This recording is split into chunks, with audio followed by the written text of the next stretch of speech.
What's up everyone? Thursday kicked off the spoiler season for Kamigawa Neon Dynasty. It's going to be a short spoiler season with pre-releases less than 2 weeks away. So let's take a look at the cards that have been spoiled so far. So let's talk about what we're going to be going over today. First things first, we're going to be going over official spoilers only. I'm not going to go through any leaks or any of the such because we don't really know if they're true or not. While a lot of them could be true, some of them could be fake. So we're going to ignore the leaks for now. All the spoilers can be found on the Wizards website. Just go through their card image gallery and you'll see all the card images there. I'm going to be talking about these cards from a collectability perspective because I don't really play that much Magic anymore. I like to collect Magic. So I'm going to look and see what cards really appeal to me as a collector. And lastly, everything I mention here is my opinion. No other entities are reflected in the opinions that are expressed in this video, so please take that with a grain of salt. You're welcome to agree or disagree. If you agree or disagree, feel free to have a civil conversation in the comment section below. But with all that being said, let's get to the first spoiler. We're going to start off with cards that were spoiled during the initial announcement of Neon Dynasty. First off, we have one of the most hyped and somewhat unexpected spoilers, and these are the Kamigawa style full art lands. I must say that I think these are beautiful lands, and I am definitely interested in getting these. I'm also excited to see how these will look in foil. The only downside is that we have had a lot of full art lands released recently, but I think these are far more unique than recent full art lands and definitely have a spot in my collection. Next up, let's look at the first Planeswalker spoiled in Neon Dynasty, Kaito Shizuki. This Planeswalker comes in 3 styles: base in the center, showcase on the left, and a full art variant on the right. A quick glimpse at this Planeswalker shows that this is the Planeswalker embodiment of a ninja with a static phasing ability. Not only that, the -2 ability to create ninja tokens can definitely enable some ninjutsu shenanigans. What excites me the most is the full art variant illustrated by Tetsuo Hara. For those who may not know, Hara is most famous for creating the manga Fist of the North Star. These Japanese style cards illustrated by prominent Japanese artists have proven to be highly collectible, with previous examples being the Final Fantasy Liliana from War of the Spark, and the Castlevania Soren from Crimson Vow. It will be interesting to see if Kaito will follow the same trend as he is the new Planeswalker on the block, whereas Liliana and Soren have been mainstays for over a decade. Since we're on the topic of ninjas and ninjutsu, let's talk about Satoru Umizawa. Same deal as before. We have the base extended art in the center, showcase on the left, and full art variant on the right. There's a lot of text to discuss on this card, but we'll break it down into 2 parts. The first part allows for some card selection once a turn when you activate a ninjutsu ability, and it's pretty nifty. The second ability though, well, that could be a game changer. First off, some people may wonder what ninjutsu is exactly. Essentially, if I attack with a creature and it's not blocked, I can pay the ninjutsu cost of a card in my hand and swap it out with the attacking creature. The creature that comes into play is tapped and attacking. Umizawa has the ability to allow you to play some mana restrictive creatures for a discount rate through ninjutsu. Additionally, this can enable combos in the middle of combat and, in some cases, the ability to win the game on the spot with the right cards. If the full art looks familiar to you, well, that's because it is illustrated by Yoji Shinkawa, the lead character and mecha designer for the Metal Gear franchise. The astounding thing about this variant is that it is a buy a box promo for Neon Dynasty, so if you want one, make sure you get your booster box early. We're going to spend a bit of time on our next card, which is Hirosubu, Devouring Chaos. Hirosubu has some abilities that fall in line with what we have seen with black and red in the color pie. I'm not so much interested in the abilities of the card, but more so in these neon ink variants. Sports cards do this a lot, where they will have a base card, but then the same base card will be printed with different color parallels with limitations on the numbers being printed. An example from a football set I've been interested in has a parallel count like this. Pink is numbered to 399, blue numbered to 299, red 149, black to 50, gold to 25, green to 10, and purple would be a 1 of 1. While Wizards has not given any official numbering for these Hirosubu neon inks, what we do know is that they will have the following approximate breakdown.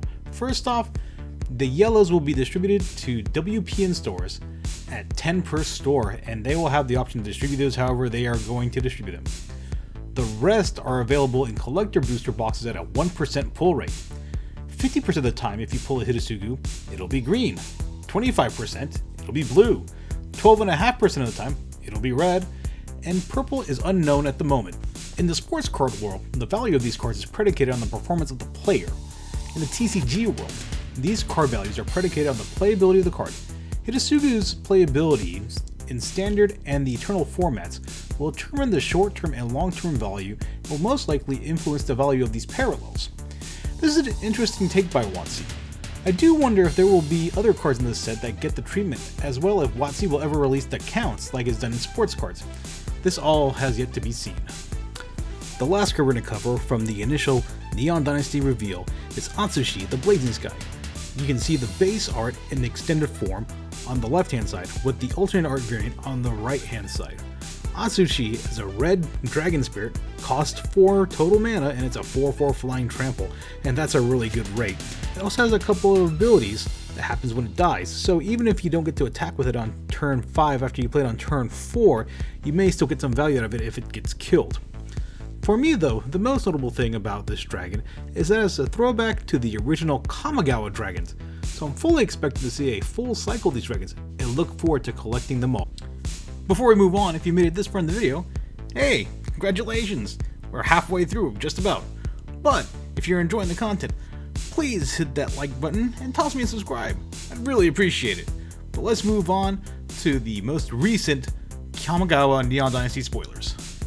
So the most collectible cards in Magic the Gathering are Planeswalkers, and we're going to start off with the Wandering Emperor. For those that have played a little bit Magic, they may remember the Wandering Emperor as the Wanderer from War of the Spark, but now we get a full-fledged background story about the Wandering Emperor, as the Wandering Emperor is the Emperor of Kamigawa that developed the Spark and planeswalked out, but is unable to control where she can planeswalk to. We have 3 different variants of the Wandering Emperor to collect. We have the base Wandering Emperor, we have the full art Wandering Emperor in our Japanese art style, and then we have the Wandering Emperor as a samurai frame because the Wandering Emperor is representing samurais on Kamigawa. Going over the 3 variants of the Wandering Emperor, the base should be relatively easy to get as you can find it in all 3 kinds of boosters. The Wandering Emperor in terms of the full art in the showcase may be a little bit hard to find in draft and set boosters, and will have some appearances in collector boosters. I do want to get foils of both the full art and the showcase as they look really cool to me, and I'm excited about the way this card looks. And I think it's actually a pretty powerful card with its flash ability and its abilities that it has to it. So I do think this card has a good level of collectability to it. The next Planeswalker we're going to talk about is our metal friend, Tezra, Betrayer of Flesh.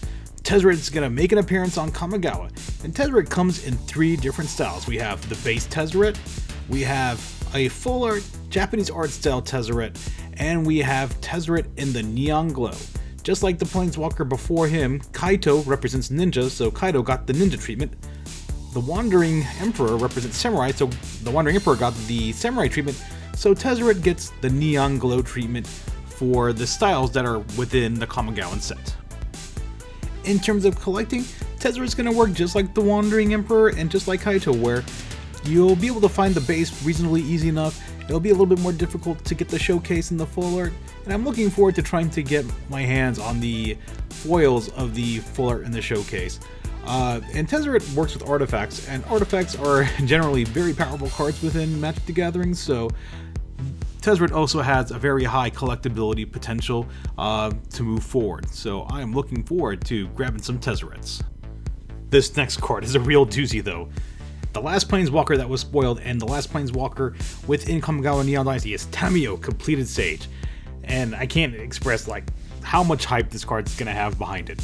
Tomio not only has Phyrexian mana in her mana cost, but she is completed by the Phyrexians, and the Magic fanbase loves Phyrexians. And to top it all off, they even made a Phyrexian text version of Tomio, which is on the right hand side as you're looking at him. This card, the collectability is going to be insane, and it's definitely going to be one of the chase cards in the set. I can tell you that foil Phyrexian text Tamios will probably be one of the most expensive card, if not the most expensive card in the set, and definitely a chase card for collectors everywhere out there. So keep an eye on Tomio. So when WotC did their initial look, they gave us Asushi, the red dragon. Well, we just got the white, the blue, and the black dragons. That would be Ao, Kairi, and Junji. And these dragons look sweet. And they also have the full art treatment, as you can see here. If it's one thing that Magic players love, it's dragons. I know I love dragons. So I'm definitely looking to get at least one of each of these full art Mythic Dragons in the foil treatment because they look really sweet and I am excited about dragons. Who wouldn't be? For avid Magic the Gathering fans though, they may notice that there is one other dragon that is missing, and it's the green dragon, which hasn't been spoiled yet. But on top of those 5 dragons, there is one more dragon, which is Kyodai Solo Kamigawa. Now this dragon has importance in the Kamigawa story, but in terms of collectability, rares are pretty easy to find, so I'm not too concerned about having the issues of finding this card, which means that I don't think it really has long-term value. I may pick one up just to have it, but in terms of ease of collectability, this is like on the real easy end for both the base, the extended art, and the full art. So Kyodai, well, cool. In terms of long-term collectability, maybe not as much potential as some of the other cards we've seen so far. Lands are some of the most important cards in Magic, and these 2 lands that have been spoiled have been generating a lot of buzz, particularly Boseiju. Boseiju has been labeled as a format warping card because of its channel ability, and the fact that it doesn't come into play tapped. So that means if you have one in your hand early in the game, you're able to play it as a mana source. If you have it late in the game, you can use it for its ability. Same thing with Shokenzan. So these cards have major collectability value. Lands in general are always collectible. Whether these get reprinted or not, that's a whole nother story, but definitely look to get some of these full art channel lands. I think they are highly collectible, very exciting cards, and could potentially just be completely busted, and if they're too good, then they may get banned, but if they're really good in standard and in the eternal formats, look for them to be quite pricey cards too. Kamigawa is a fitting set for the return of Sagas, and we got some interesting Sagas here. The Dragon Kami Reborn and Teachings of the Kirin, and the Kami War. Now, while I don't see a lot of collectability with the Dragon Kami Reborn and Teachings of the Kirin, the Kami War is an interesting one, especially if you're able to cheat it out and play. In terms of its playability in constructed tournament formats, we'll have to see what the players come up with in order to use this card. In Commander, it's a different story because we got all sorts of crazy things in Commander, so being able to cheat this into play with something like Academy Rector or something along that line would be pretty powerful.